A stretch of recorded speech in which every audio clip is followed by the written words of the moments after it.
تو اس طرح کا خشوع و خضوع نماز میں حاصل کرنے کیسے کیا جا سکتا ہے؟ انس دلی درست پورا ہے ہمارے ایسے ہی نمازیں کہاں ہیں. حضرت مولا علی شیر خدا کا یہ واقعہ ہے کہ کوئی کسی موقع پر جنگ میں آپ کی پنڈلی شریف میں تیر پیوست ہوا اور اس کا پھل جو تھا وہ اندر رہ گیا. درد میں شدت اتنی تھی کہ کسی کو ہاتھ نہیں لگانے دیتے. پھر یہ طے ہوا تھا کہ جب سجدے میں جائیں نماز میں، سجدے میں ان کی لو لگ جاتی ہے تو ہوش ہی نہیں ہوتا ان کو، اس وقت یہ نکال لیا جائے. اس وقت سجدے میں یہ کام کر لیا گیا، ان کو نہیں پتا چلا. پھر جب نارملی سلام پھیرا تو مصلی پر خون نظر آیا. فرمایا کہ خون کیسا ہے؟ بولو آپ کا وہ ہم نے آپریشن کر دیا ہے. عمل جراحت بولتے اس کو، تو وہ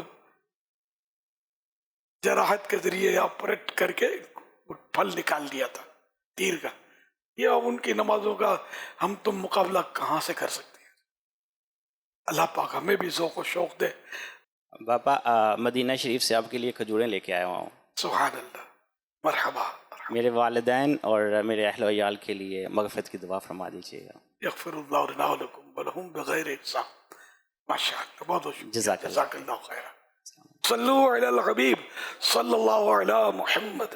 میرا نام محمد سلمان رضا قادری اتاری ہے. میں جامعۃ المدینہ فیضان غوث اعظم ساندہ لاہور سے حاضر ہوا ہوں. ماشاء اللہ. میرے والد صاحب بھی آپ کو سلام عرض کر رہے تھے. علیکم وعلیکم السلام. والد صاحب کو آپ جانتے ہی ہیں، محمد رضوان قادری سمن آباد سے. آپ کے دادا جان کو بھی جانتا ہوں. جی شاعر تھے رفیع الدین رضوان زکی. بھائی جانتا ہوں بہت، میں نے کہ یوں کہہ سکتے ہم قریب رہے ایک دور میں. اللہ پاک برکتیں دے. اب تو شاید ان کی عمر بھی. میرا بہت سلام کہنا. جی انشاءاللہ سلام عرض کر رہے تھے. اپنا اور رضوان بھائی نا جی شاعر تھے اور لکھی تھی منقبت. اور جی جی دادا جان حیات ہے ابھی؟ جی الحمدللہ. الحمدللہ. ان کو بھی میرا سلام کہیے گا. پرانی یادیں ہیں ان کے ساتھ. تو میں آپ کے گھر بھی گیا ہوں. جی آپ بالکل پیدا بھی نہیں ہوئے تھے جب. بتاتے تھے والد صاحب. جی بہنوں کے دونوں کے نام آپ نے اپنی گود میں بٹھا کے رکھے تھے. اللہ اللہ. یاد ہے سارا بتایا انہوں نے. جو 1 روپے کا نوٹ آپ نے دیا تھا اپنے سائن کر کے، وہ بھی تک پڑے ہوئے ہیں. اللہ. تو مدنی فیس یہ ہے کہ انشاءاللہ 12 دینی کاموں پہ عمل رہے گا. چند پہ عمل کی نیت ہے. مدرسۃ المدینہ بالغان بھی الحمدللہ پڑھا رہا ہوں. تو باقی بھی انشاءاللہ باقی جو دینی کام ہے انشاءاللہ اس پہ بھرپور عمل رہے گا. اور میرا سوال یہ ہے کہ اللہ تبارک و تعالیٰ نے رزق کا وعدہ لیا ہے، رزق کا اللہ تبارک و تعالیٰ نے وعدہ لیا ہے. تو کیا اللہ تبارک و تعالیٰ نے جو ہماری آج کل کی ضروریات ہیں اس کا بھی اللہ تبارک و تعالیٰ کے ذمہ پر ہے؟ جیسے کہ بل وغیرہ اور بھی جو ضروریات ہیں یہ بھی اللہ تبارک و تعالیٰ کے ذمہ پر ہے، یا صرف کھانا پینا جو ہمارا رزق ہے وہ اللہ تبارک و تعالیٰ کے سپرد ہے؟ اور کون ہے جو دوسرا آپ کی ضروریات پوری کرنے والا ہے؟ وہ ساری ضروریات اللہ ہی تو پوری کرتا ہے. اب بندے اسباب کر دیتا ہے. اب روزی بھی تو ظاہری طور پہ تو بندے ہی سے ملتی ہے نا. سیٹھ بوس جو ہوتا ہے وہ تنخواہ دیتا ہے نا. کاروبار کرتے تو گاہک کے ذریعے روزی ملتی ہے. تو یہ عالم اسباب ہے. ہر معاملہ ہر چیز اللہ پاک کی مرضی کے بغیر تو ایک ہبہ یعنی ایک ذرہ بھی کوئی نہیں دے سکتا، نہ کوئی پتہ ہلا سکتا ہے. جزاک اللہ خیرہ.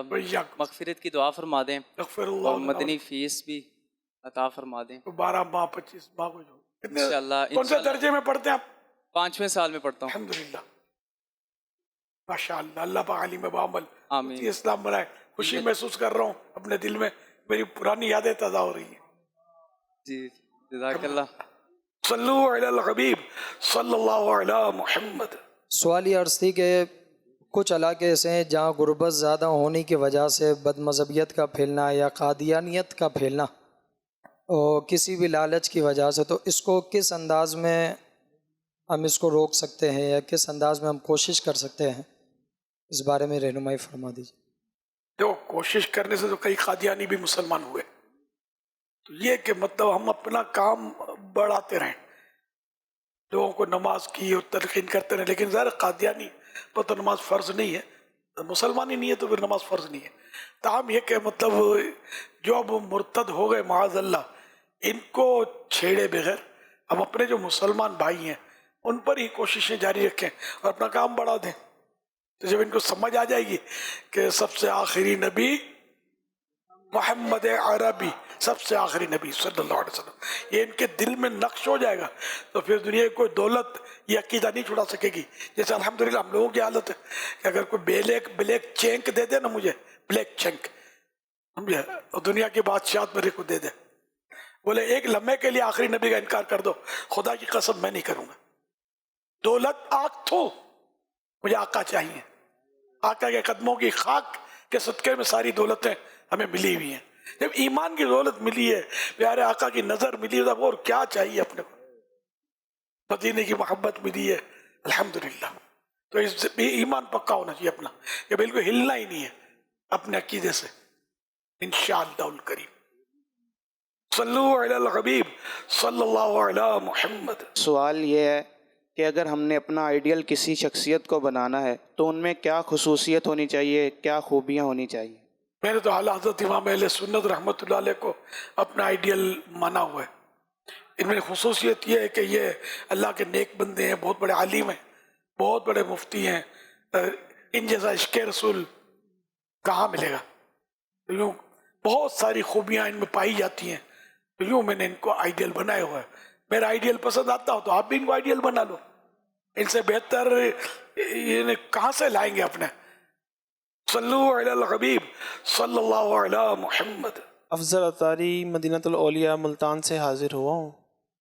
پیارے مرشدی، آپ سے سوال یہ عرض تھا، کیا اولیاء کرام کی بارگاہ میں دعا کرنے سے ناممکن چیز ممکن ہو سکتی ہے؟ کیسے کہہ سکتے ہیں ناممکن کو ممکن؟ اس تو بہت ساری صورتیں ہیں نا ناممکن کی. دو خدا ہونا ناممکن ہے، تو وہ دعا کرے تو کوئی دو ہو جائیں گے. تو انہیں کس طرح کا ناممکن؟ پر وہی ہوتا ہے کہ کوئی کام مشکل ہو، بہت مشکل ہو، بہت ہی مشکل ہو، اور وہ اولیاء کرام کے فیض و برکات سے ان کی بارگاہوں میں حاضری یا دعائیں، جیسے مزارات اولیاء، بعض مزارات اولیاء ایسے ہیں کہ جہاں دعائیں قبول ہوتی ہیں.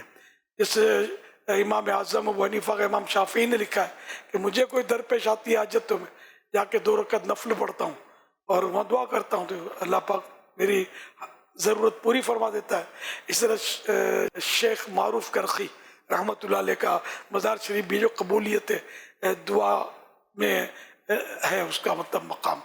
تو یوں مطلب یہ کہ ایسی جگہوں پر قبولیت کی جگہ پر وہاں قبول تو ہوتی ہے، کہ مشکل مسئلے حل ہوتے ہیں. ہر ناممکن، اب کون سا ناممکن یہ کیسے کہا جائے؟ مطلب ایک اسلام بھائی کہ ہاں اولاد کا سلسلہ نہیں تھا، ڈاکٹرز نے ان کو کہا کہ اولاد نہیں ہو سکتی، آپ اس لیے ناممکن، مطلب وہ 0.0 تھے، انہوں نے کہا یہ پوسیبل نہیں ہے. یہ میں آپ کو بتاؤں، ڈاکٹر جو بھی بولتے ہیں نا، ڈاکٹروں کے فیصلے یا جو الٹرا ساؤنڈ یا جو بھی یہ سسٹم، سب اس کو ضنی بولتے ہیں علماء، یعنی یہ کنفرم نہیں ہوتے. ڈاکٹروں کی کوئی بھی سمجھدار ڈاکٹر بھی یہی کہے گا کہ بات صحیح ہے کہ کنفرم نہیں ہوتا. بھلے الٹرا ساؤنڈ میں کچھ بھی آیا لیکن کچھ اور ہی ہو جاتا ہے. تو اس لیے وہ کنفرم نہیں تھا، تو اس لیے اس کو ناممکن کا نام دے نہیں سکتے. ورنہ تو کینسر کے مریض کا ڈاکٹر بولتے ہیں لا علاج ہے، کینسر کے مریض ہم نے دیکھے شفا یاب ہو جاتے ہیں الحمدللہ. تو یہ کہ لا علاج بولنا بھی نہیں چاہیے، کیونکہ وہ 2 مرض لا علاج ہے، موت اور بڑھاپا، اس کا علاج نہیں ہے. باقی جو بھی بیماری اتاری گئی اس کا علاج بھی اتارا گیا. تو ہم یہی مشورہ دیتے ہیں کہ ڈاکٹر یوں نہ کہیں کہ یہ لا علاج ہے، یوں کہیں کہ ابھی تک ہماری ڈاکٹری میں اس کا علاج دریافت نہیں ہوا ہے. یہ محتاط ترین جملہ ہے، جو اپنے خامہ کا ایک اس میں حدیث کا انکار لازم آ رہا ہے، یہ لا علاج ہے. تو یہ ان کو بیچاروں کو سارے مسئلے پتہ نہیں ہوتے. دیکھو ہم ان پر بھی حکم کیا لگائیں گے؟ تو احتیاط اسی میں کہ ہم لا علاج تو نہ ہی کہیں کسی بھی بیماری کو سوائے موت اور بڑھاپے کے. میں لا علاج بیماری میں مبتلا ہوں، بڑھاپا ہے نا یہ، اور انڈر کسی بوڑھے کو جوان ہوتے ہوئے کسی نے دیکھا بھی نہیں ہوگا، ہوتا ہی نہیں ہو. تو یہ لا علاج، اسے موت لا علاج، یہ آنی ہے، یعنی ہاو آنی ہے، سب کو آنی ہے. کل نفس ذائقۃ الموت، ہر جاندار نے موت کا مزہ چکھنا ہے. کہ جو موت کا انکار کرے تو وہی ہے مسلمان، رہے گا ہی نہیں، ہو تو گیا، کافر ہو گیا. یا سیدی انہوں نے آپ کی بارگاہ میں دعا کا عرض کیا تھا، تو ان کے ہاں اب ماشاءاللہ ایک بیٹا ہے اور وہ حافظ بن رہا ہے. اللہ اللہ. اور وہ باپ کون ہے جس نے مائک پکڑا ہے؟ نہیں، میں بھی اسی دعا کے لیے منتظر، اسی دعا کے لیے حاضر ہوا ہوں کہ کرم فرما دیں. اب وہ دیکھو اصل تو اللہ قبول کرنے والا ہے. میری دعا سے قبول ہوا اس کی کوئی گارنٹی کوئی بھی نہیں دے سکتا. اس کے باپ نے ضرور دعائیں کی ہوں گی، اس کی ماں نے رو رو کے دعائیں کی ہوں گی. تو اب یہ فائنل کیسے ہو کہ یہ الیاس کی دعا سے پیدا ہوا ہے. That's all. میں آپ کو دعا دے دیتا ہوں، اللہ پاک آپ کو نیک اولاد عافیت کے ساتھ عطا فرمائے، بغیر آپریشن کے عنایت بہت فرمائے. بہت شکریہ. صلو علی الحبیب صلی اللہ علیہ محمد. میرا نام سید محمد اویس ہے. ماشاء اللہ. میری نیت ہے 3 دن کے مدنی قافلے میں سفر کروں گا اور مدنی مذاکرے کی پابندی کروں گا انشاءاللہ الکریم. حضور کہاں سے کرم فرمایا؟ کراچی سے. اچھا ماشاء اللہ. دل نہیں لگتا نماز میں دل لگانے کے لیے کوئی طریقہ بتا دیجئے. اللہ بس سرکار، اور نماز تو پڑھنی ہے، آپ کے نانا جان کا حکم ہے، ان کے رب کا حکم ہے، تو نماز تو چھوڑنی نہیں ہے، دل لگے یا نہ لگے. وہ ایک تو نا دل لگتا ہے اور آدمی نماز پڑھتا ہے، وہ تو پڑھتا ہے. جس کا دل نہیں لگتا پھر بھی اللہ کا حکم سمجھ کر پڑھتا ہے، اس کا بھی ایک مقام ہے. اور غالباً بعض بزرگوں کا یہ قول بھی ملتا ہے کہ جس کا دل لگتا ہے مزہ آتا ہے، نماز پڑھے جا رہا ہے. جس کا دل نہیں لگتا بھاگو بھاگو لگی ہوئی ہے، لیکن مسجد میں اپنے پاؤں جما دیتا ہے. میں نہیں جاتا، میرا رب مجھے حکم دے رہا ہے کہ نماز پڑھ. بغیر دل لگے جو پڑھ رہا ہے اس کا بھی اپنا ایک مقام ہے. یہ بندوں کو رب سے جوڑنے والی باتیں ہیں کہ رب سے تعلق قائم رکھے، کسی طرح بھی پیچھے نہ ہٹے، تو دل بھی لگ جائے گا انشاءاللہ. بزرگوں کا اقوال ہے کہ 20 سال ایسے ہوئے کہ ہمارا دل نہیں لگا عبادتوں میں، تو بعد میں ہم نے نفع اٹھایا. 20 سال تک دل لگا، خشوع خضوع ملا، تلاوتوں میں دل نہیں لگا، دل لگ گیا بعد میں. تو یہ ہوتا ہے، مطلب نہیں لگنا. ہم لوگ چونکہ دنیا میں زیادہ گم ہیں، دنیا کے خیالات، دنیا ہی کے معاملات اور دنیا کی محبتوں نے ہمارے دل کو جو ہے نا وہ جکڑ کے رکھ دیا ہے، اس لیے وہ اس میں پرابلم ہوتا ہی ہے. نانا جان سے میرے لیے بھی سفارش کر دیجیے گا، میرا بھی دل لگ جائے. جزاک اللہ خیرہ. ویاکم. صلو علی الحبیب صلی اللہ علیہ محمد. محمد عثمان غنی عطاری. سوال یہ ہے کہ مرید جو بھی ہو، قادری سلسلے سے ہوں، نقش بندی ہوں، چشتی ہو، سہروردی ہوں، مرید ہو، وہ اپنے پیر صاحب کی بارگاہ میں بھی، پیر صاحب کے پاس بھی پابندی سے آتا ہو، سنتا ہو، عمل کرنے کا جذبہ بھی ملتا رہتا ہو، لیکن وہ اپنے اندر عملی طور پر کمزوری دیکھ رہا ہے اور کمزوری مزید بڑھتی جا رہی ہے، اور وہ یہ فیل کرتا ہے کہ آیا کہ میں کوشش کر کے بھی وہ نیک نہیں بن پاؤں گا جیسا کہ اسلاف کو سنتے ہیں، پڑھتے ہیں، بیان کیا جاتا ہے، جیسا کہ اس کے پیر صاحب ہیں یا اس کے پیر صاحب کے جو محبوبین ہیں. تو ایسے مرید کو نیک بننے کے لیے یوں تو پیر صاحب کی بارگاہ میں ضرور سے پابندی سے اسی طرح شرکت کو تو کرتے رہنی چاہیے، مزید اس کے عملی طور پر نکھار آئے، اور اس حوالے سے مدنی پھول ارشاد فرما دیں. اب جس دن ان کو یوں ہونا کہ اب نیک بن گیا ہوں میں، تو پھر یہ کہ دوبارہ نیک بننا شروع کرے. یہ ہمیشہ اپنے آپ کو گناہ گاری سمجھے اور اپنے آپ کی کمی کوتاہی جو بھی ہے اور ہوتی بھی ہے، اس لیے اس کو دور کرنے کے لیے عمر اپنی لگا دے اپنی اصلاح میں، کیونکہ اس کا اینڈ نہیں ہے نا کہ آدمی مطلب فکس ہو جائے گا اب میں نیک بن گیا ہوں، یہ اس کا تو ہے ہی نہیں نا. اور چونکہ رکاوٹیں بہت ہیں، گھروں کے ماحول خود وہ نہیں ہے حوصلہ افزا جنرلی. بھلے بعض اوقات ہوتا ہے کہ بھئی ماحول کا گھر ہے لیکن دنیا دیکھی بھالی ہے، وہ کہنے کو ہوتا ہے، لیکن ہو سکتا ہے کوئی صحیح بھی ہوتے ہوں گے ماحول. تو گھر کا ماحول، خاندان کا ماحول، رشتہ داروں کا ماحول، پھر شادیوں میں، دعوتوں میں، ادھر ادھر، پھر بازاروں میں، کاروبار میں، ہر جگہ ماحول جو ہے نا، یہ شاید بہت سب کو سمجھ پڑتی ہوگی میں کیا کہنا چاہتا ہوں، اتنا بگڑا ہوا ہے، اتنا بگڑا ہوا ہے. اب اس سب سے بچا کر جو نکل آئے، واقعی وہ بہت بڑا اس کا کارنامہ ہے. ورنہ چاروں طرف شیطان نے آنکڑے لگا رکھے ہیں، وہ کھینچتا ہے. اور دنیا کے مطلب یعنی کہ ایسے ایسے سجا کے دنیا رکھی ہوئی ہے کہ بس یہ اللہ جس کی مدد کرے وہی بچ سکتا ہے، ورنہ اپنا کوئی یعنی اس میں اتنی ہمت نہیں ہے. وہ خالی ہمارا ظاہر بن جاتا ہے، باطن جو ہے وہ یہ معاشرہ جو ہے نا ماحول اس میں جم نہیں پاتا. صلو علی الحبیب صلی اللہ علیہ محمد. سرسبز اس گلزار کے یہ پھول ہے عطار